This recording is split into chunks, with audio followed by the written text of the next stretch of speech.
Years passed, and Maya's life took on a rhythm of purposeful dedication. The trial that had once been the center of her world became a chapter in a much larger story. A story of resilience, advocacy, and unwavering commitment to justice. While she never forgot the fear and frustration of that night, it no longer defined her. Instead, it fueled her determination to create lasting change, not just for herself, but for generations to come. Maya continued to rise through the ranks of the Department of Justice, earning accolades for her work on civil rights cases. Her name became synonymous with fairness and integrity, qualities she carried into every courtroom and meeting room. Colleagues admired her ability to remain calm under pressure, her sharp legal mind, and her unshakable moral compass. Yet despite her growing influence, Maya stayed grounded, always remembering where she came from and the struggles that shaped her journey. In interviews and speeches, she often reflected on the trial that changed everything. "That moment wasn't just about me standing up for myself," she would say. "It was about showing others that no matter how daunting the system may seem, your voice matters. Your truth matters." These words resonated deeply with audiences across the country, inspiring countless individuals to speak out against injustice and demand accountability. Her activism extended beyond courtrooms and policy meetings. Maya worked tirelessly to mentor young people, particularly those from marginalized communities, encouraging them to pursue careers in law and public service. She founded scholarships for students interested in social justice and partnered with schools to host workshops on systemic racism and civic engagement. To see the spark of hope in a young person's eyes, as they realized their potential to make a difference, was one of Maya's greatest joys. The town where her ordeal began also underwent transformation, albeit slowly. Community leaders, emboldened by Maya's example, pushed for reforms within local law enforcement agencies. Body cameras became mandatory, diversity training programs were implemented, and citizen oversight committees were established to ensure transparency. It wasn't perfect, but it was progress, and Maya took pride in knowing her case had helped ignite these changes. Judge Holloway's retirement faded into obscurity, his legacy overshadowed by whispers of bias and misconduct. As for the two officers involved in Maya's arrest, their disciplinary hearings resulted in suspensions and eventual dismissals from the force. Their actions served as cautionary tales during police training sessions, reminders of the consequences of abusing power. On a personal level, Maya found peace in the knowledge that she had turned adversity into action. Though scars remained, moments when memories of that cold night resurfaced, she chose to focus on the positive impact she could have moving forward.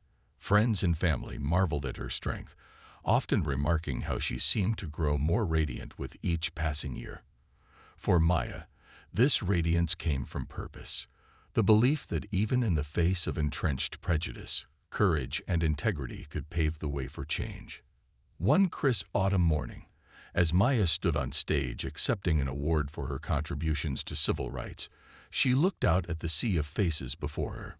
There were students clutching notebooks, activists wearing pins declaring their causes, and elders nodding approvingly. Among them sat Sarah, her former public defender, now a close friend, smiling proudly from the front row.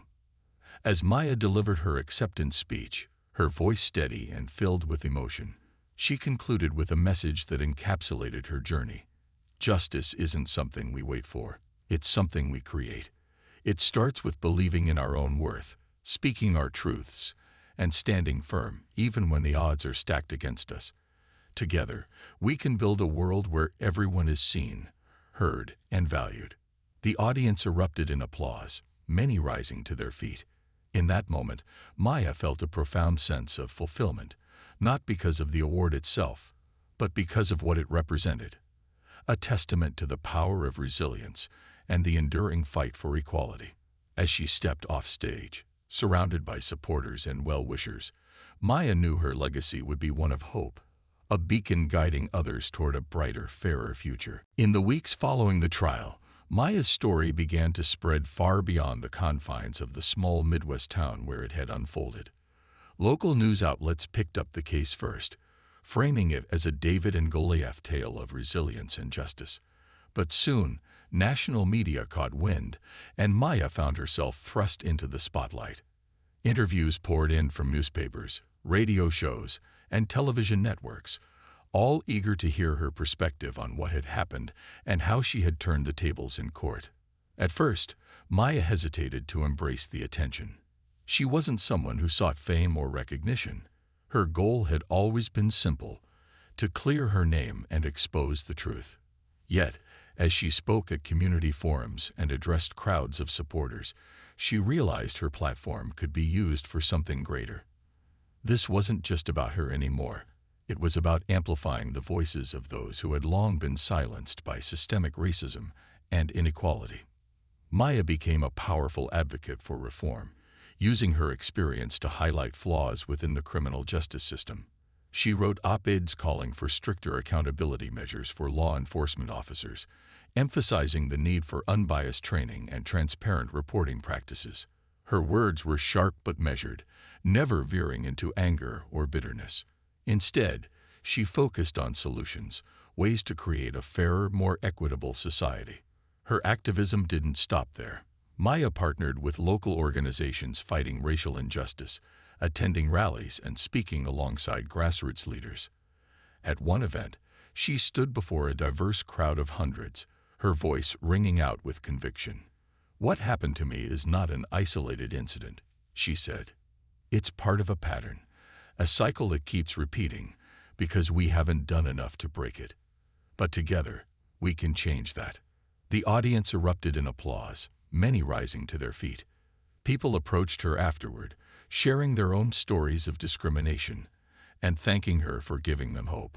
A young black woman told Maya she now dreamed of becoming a lawyer, inspired by her courage. An elderly man recounted decades-old memories of being unfairly targeted by police, his eyes welling up with tears. Each story reinforced Maya's belief that real change required collective effort.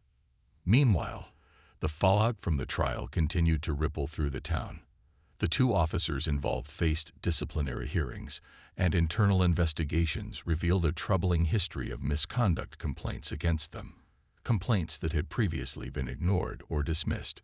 Judge Holloway, too, came under scrutiny, with calls for an ethics review of his past rulings. Though he retired quietly shortly after the trial, his departure sparked conversations about bias in the judiciary system. For Maya, these developments weren't just vindication. They were proof that persistence paid off. Still, she knew the work was far from finished. Reform wouldn't happen overnight, and progress often felt painfully slow.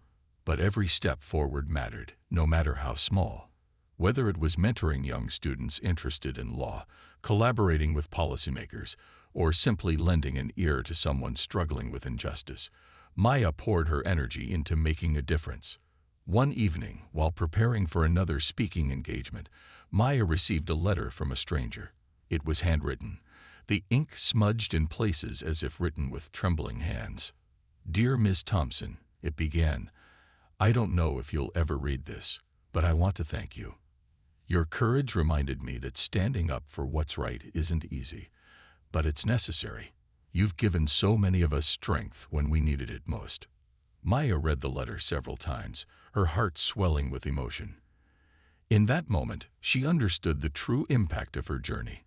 It wasn't just about winning a case or proving a point. It was about inspiring others to believe in the possibility of justice, even when the odds seemed insurmountable. And though the road ahead remained challenging, Maya walked it with renewed purpose, knowing she wasn't alone in the fight. The next day in court felt different. The air was heavier, charged with anticipation as everyone waited to see how Judge Holloway would navigate the fallout from Maya's revelation. For the first time, he seemed hesitant, almost cautious, in his rulings. When Sarah requested additional time to present new evidence, including witness statements that had previously been deemed unnecessary, the judge nodded curtly without argument. It was clear that the balance of power had shifted. As the trial resumed, the defense team grew increasingly desperate. Their earlier confidence had evaporated, replaced by nervous glances and whispered consultations. One of the officers, visibly agitated, struggled under cross-examination. His answers became disjointed, contradicting not only the surveillance footage, but also his own prior statements. At one point, when Sarah pressed him about why he hadn't followed proper protocol during the arrest, he stammered, "I was just doing my job." The courtroom fell silent, the weight of those words hanging heavily in the air. Maya watched intently, her expression calm but resolute. She knew this moment wasn't just about holding these two officers accountable. It was about exposing a pattern of behavior that went far beyond them. As more evidence came to light, it painted a damning picture. Fabricated reports, exaggerated claims, and blatant disregard for procedure, all aimed at justifying an unlawful arrest. Even some members of the jury appeared visibly uncomfortable, shifting in their seats as the truth unfolded before them. Finally, after hours of testimony and deliberation, Judge Holloway called for a recess to review the case materials. When the court reconvened, his tone was markedly different. Gone was the dismissive edge. Instead, there was a careful neutrality in his voice as he addressed the room. After reviewing the evidence presented, he began, pausing briefly to adjust his glasses. This court finds insufficient grounds to uphold the charges against Miss Thompson. All allegations are hereby dismissed. A collective gasp rippled through the gallery. For a moment, no one moved. Then, slowly, applause broke out among the spectators, many of whom had come to support Maya. She remained seated, her face betraying little emotion, though her eyes glistened with unshed tears. This victory was hard-won, and she knew better than to celebrate too soon. Justice had been served in this instance, but the fight was far from over. Before concluding, Judge Holloway added a pointed remark. "Furthermore, I recommend that Internal Affairs conduct a thorough investigation into the conduct of Officers Daniels and Peterson. Their actions during this incident raise serious concerns about adherence to both state law and federal civil rights standards." It was a rare acknowledgement of misconduct from a judge known for siding with law enforcement, a testament to the undeniable strength of Maya's case. Outside the courthouse, reporters swarmed around Maya, eager to capture her reaction. But she didn't indulge them with dramatic statements or fiery speeches. Instead, she spoke simply yet powerfully. "Today's outcome confirms what I've always believed, that truth and justice can prevail, even when faced with prejudice. However, this isn't just about me. It's about every person who has ever been treated unfairly because of the color of their skin or the assumptions others make about them. We must continue to push for change, not just in our courts, but in our communities." Her words resonated deeply with the crowd gathered outside. Some nodded in agreement, while others wiped away tears. A few people approached her afterward, sharing their own stories of mistreatment and thanking her for standing up not only for herself but for all of them. Maya listened intently, offering words of encouragement and resolve. She understood that her victory was symbolic, a beacon of hope for those who still felt trapped in a system stacked against them. That evening, as Maya sat alone in her apartment, she allowed herself a quiet moment of reflection. The road ahead would be long, and the scars left by this ordeal might never fully heal. But she took solace in knowing that she had used her voice and her position to challenge injustice. And if her story inspired even one person to speak out, to demand fairness, then every struggle would have been worth it. The courtroom was electric after Maya's revelation. Whispers rippled through the gallery like a wave, growing louder with each passing second. Reporters scribbled furiously in their notebooks, while spectators exchanged wide-eyed glances, trying to process what they had just heard. Even Judge Holloway, who prided himself on maintaining order and composure, seemed visibly rattled. His usual stern demeanor faltered as he adjusted his glasses repeatedly, avoiding direct eye contact with Maya. For the officers and their defense team, the shock was palpable. Their confident postures crumbled under the weight of this unexpected twist. One of the officers shifted uncomfortably in his seat, his face flushed with embarrassment, or perhaps fear. The defense attorneys leaned in close, whispering urgently to one another, clearly scrambling to recalibrate their strategy. Up until that moment, they had been operating under the assumption that Maya was simply an ordinary citizen caught in an unfortunate situation. Now they realized they were facing someone with not only authority, but also expertise in navigating the very laws they claimed to uphold. Judge Holloway finally broke the silence, though his voice lacked its usual sharpness. "Miss Thompson," he began, stumbling slightly over her name, "you are aware that your position does not exempt you from legal proceedings." It was a weak attempt to regain control, but everyone in the room could sense the shift in power dynamics. Gone was the dismissive tone he had used earlier. Now, there was a hint of deference, even caution, in his words. Maya nodded calmly, her expression unshaken. "Of course, Your Honor," she replied, her voice steady and professional. "But my role as a U.S. attorney gives me unique insight into how these allegations violate both state statutes and federal civil rights protections. I believe it is critical for the court to consider the broader implications of this case." With the judge's reluctant approval, Sarah moved quickly to capitalize on the momentum. She requested permission to introduce new evidence, including surveillance footage from nearby businesses that corroborated Maya's account of the arrest. Until now, such evidence had been difficult to obtain due to procedural delays and resistance from local authorities. But with the atmosphere in the courtroom transformed, Judge Holloway found himself unable to deny the motion without appearing blatantly biased. As the video played on a small monitor set up in front of the jury, the truth became undeniable. The grainy footage showed Maya's car being pulled over, followed by the aggressive behavior of the officers. There was no sign of resistance or hostility from Maya, only calm compliance. The contrast between reality and the officer's testimony was stark, leaving little room for interpretation. Jurors leaned forward in their seats, watching intently as the events unfolded before them. Meanwhile, Maya seized the opportunity to highlight systemic issues within law enforcement practices. Speaking directly to the jury, she explained how racial profiling disproportionately affected marginalized communities, creating cycles of mistrust and injustice. Her words were measured yet passionate, painting a picture of a system that needed reform, not just for her sake, but for countless others who might never have the chance to speak out.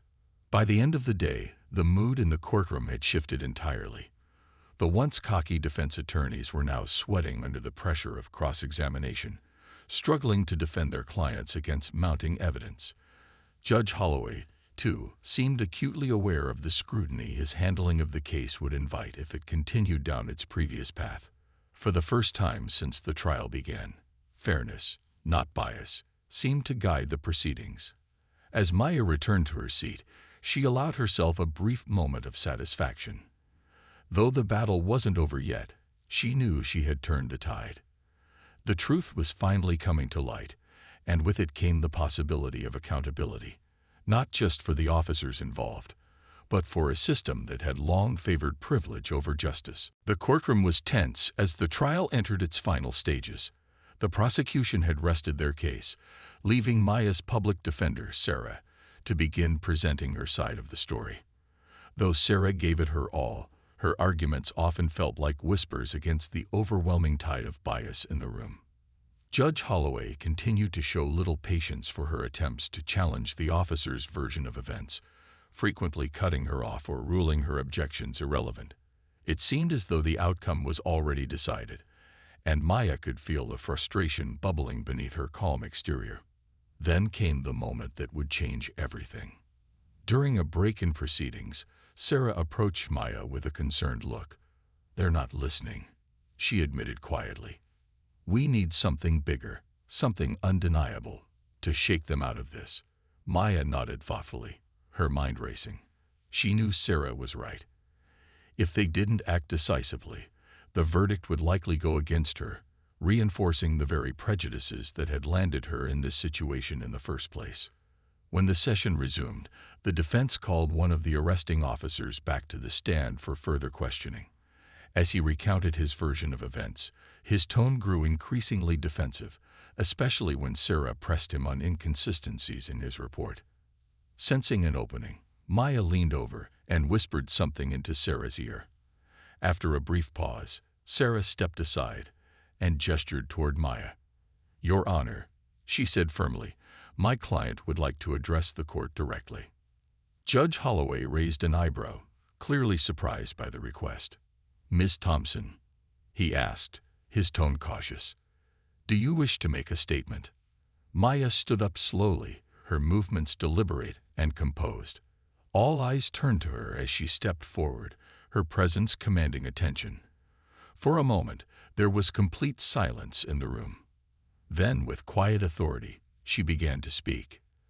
"Your Honor," she started, her voice steady but laced with emotion, "I have listened carefully to the testimony presented here today. I have heard accusations made against me that are not only false but deeply rooted in bias. What happened to me that night was not about broken laws. It was about broken trust, systemic injustice, and the dangerous assumptions people make based on appearances." She paused, letting her words sink in before continuing.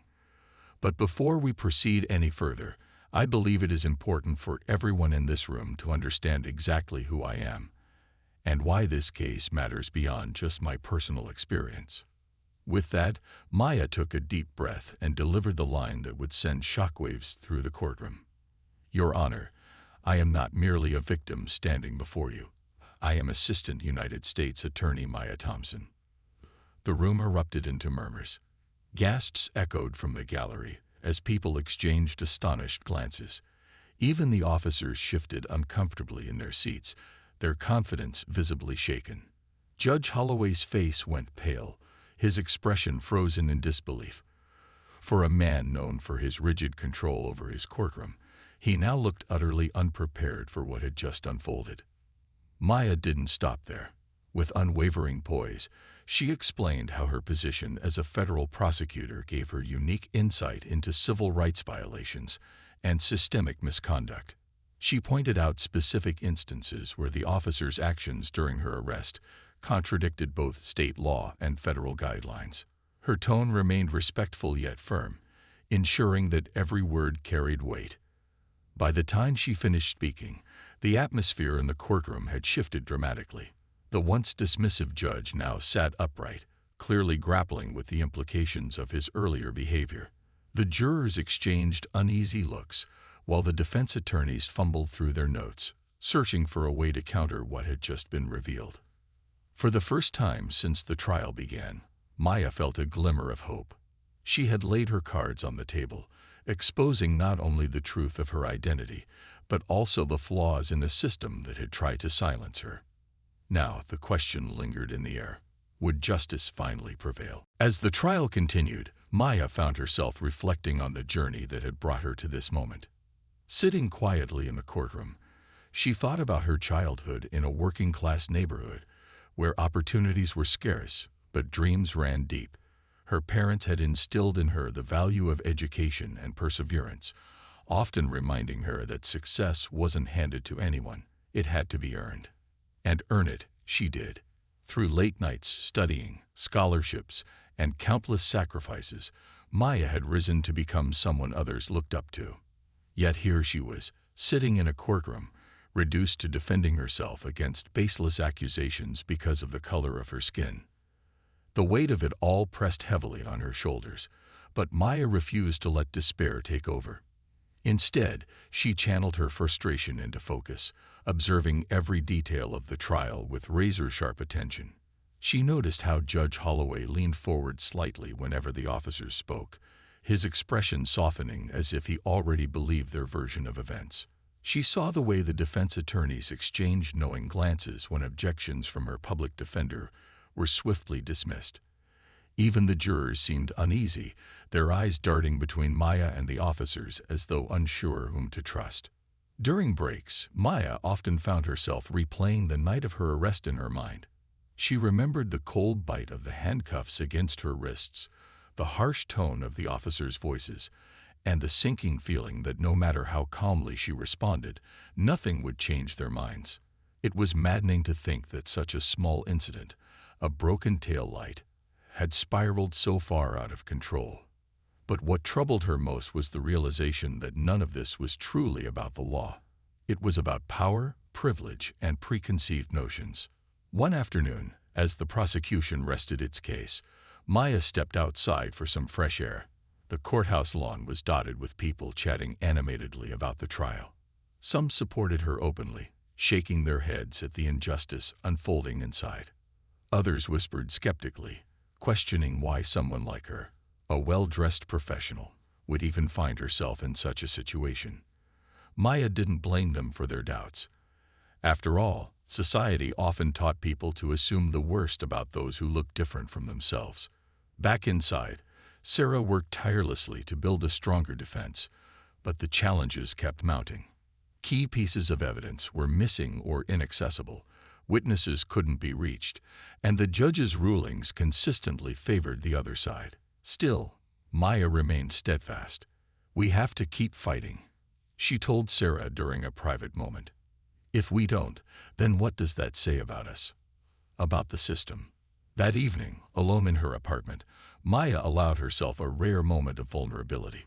She stared at her reflection in the mirror, seeing not just the accomplished woman she had become, but also the young girl who had dared to dream bigger than her circumstances. Tears welled up in her eyes, but they weren't tears of defeat. They were tears of resolve. No matter what happened next, she vowed never to back down. This wasn't just her fight anymore. It was a stand for everyone who had ever been judged unfairly, underestimated, or silenced. Little did anyone in that courtroom know, Maya was holding a secret weapon, one that would shatter their assumptions and force them to see her in an entirely new light. The question was, when the time came, would she use it? And more importantly, would it make a difference? Weeks passed, and the small-town courtroom buzzed with anticipation as Maya's case finally came to trial. The room was filled with a mix of curious onlookers, local reporters, and a few community members who had heard about the controversial arrest. At the center of it all sat Maya, her posture straight and her expression calm.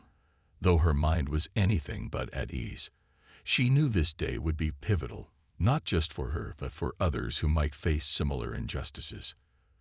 Presiding over the case was Judge Richard Holloway, a man whose reputation preceded him. Known for his stern demeanor and rigid adherence to procedure, he was also rumored to lean heavily in favor of law enforcement. His graying hair and sharp gaze gave him an air of authority, but those familiar with his rulings whispered that fairness wasn't always guaranteed in his courtroom. As he adjusted his glasses and scanned the room, there was an unmistakable tension in the air, a sense that this trial would reveal more than just the facts of the case.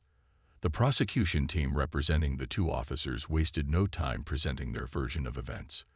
They painted Maya as confrontational and uncooperative, suggesting she had provoked the situation by questioning the officer's authority. Their evidence was sparse.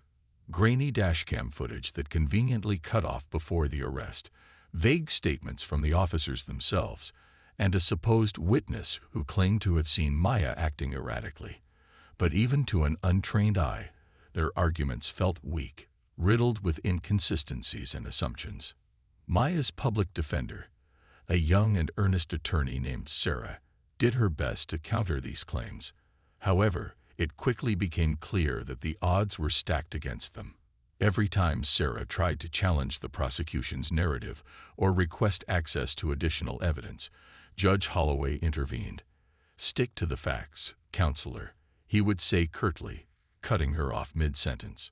He rarely gave her the same latitude he extended to the defense attorneys, who seemed free to elaborate endlessly without interruption. As the proceedings dragged on, Maya could feel the weight of bias pressing down on her. It wasn't just the judge's dismissive attitude toward her lawyer. It was the subtle nods of agreement between the officers and their attorneys, the skeptical glances cast her way by jurors, and the overall atmosphere that suggested guilt rather than innocence. Each ruling, each comment from the bench, reinforced the feeling that this wasn't merely about what had happened that night. It was about who she was.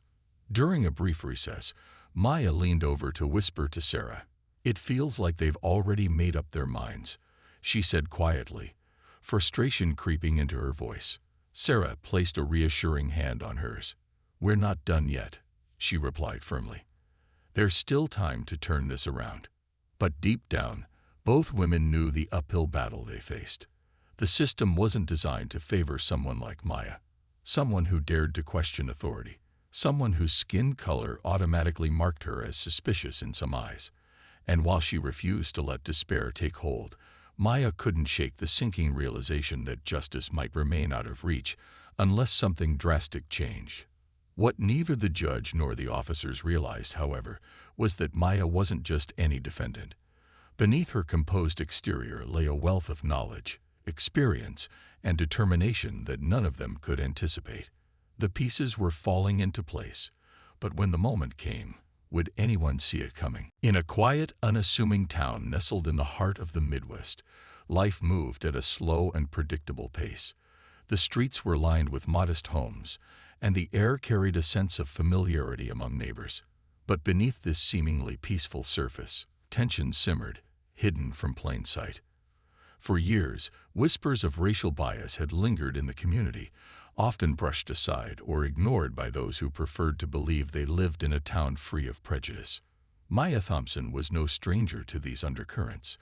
A successful professional known for her sharp mind and unwavering determination, Maya had always stood out in spaces where people like her were few and far between. Her polished appearance, always dressed in tailored outfits, and her confident demeanor commanded respect wherever she went. Yet, despite her accomplishments, she knew that her presence as a black woman sometimes made others uncomfortable. It wasn't something she dwelled on. Instead, she focused on excelling in her career and building a life she could be proud of. One chilly evening, as Maya drove home after a long day at work, she noticed flashing blue and red lights in her rearview mirror. She pulled over immediately, her heart skipping a beat. Two police officers approached her car, their expressions stern. One of them gestured for her to roll down her window. "License and registration, please," he demanded, his tone clipped and impersonal. Maya complied without hesitation, maintaining a calm and respectful demeanor. As she handed over her documents, she asked politely, "Is there a problem, officer?" The response came quickly, but it didn't sit right with her. "Broken tail light," one of them said gruffly, though Maya couldn't recall noticing any issues with her car earlier. Still, she nodded and waited patiently while they examined her paperwork.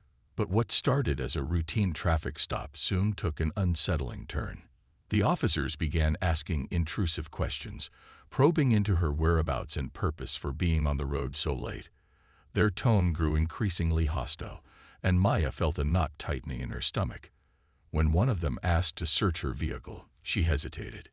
"Do you have probable cause?" she questioned, knowing her rights. Her question seemed to irritate them further. Without warning, they grew more aggressive, accusing her of being uncooperative. Before she could fully process what was happening, Maya found herself standing beside her car, hands cuffed behind her back. The accusations flew fast: resisting arrest, obstruction of justice, all based on flimsy reasoning that barely held water. As the reality of the situation sank in, Maya's mind raced. How had this escalated so quickly? What would happen next? Despite the fear bubbling inside her, she resolved to stay composed. She reminded herself that she hadn't done anything wrong, and that the truth would eventually come to light. Little did she know, this incident would set the stage for a battle far greater than she ever imagined, one that would test not only her strength, but also the integrity of the very system meant to protect her.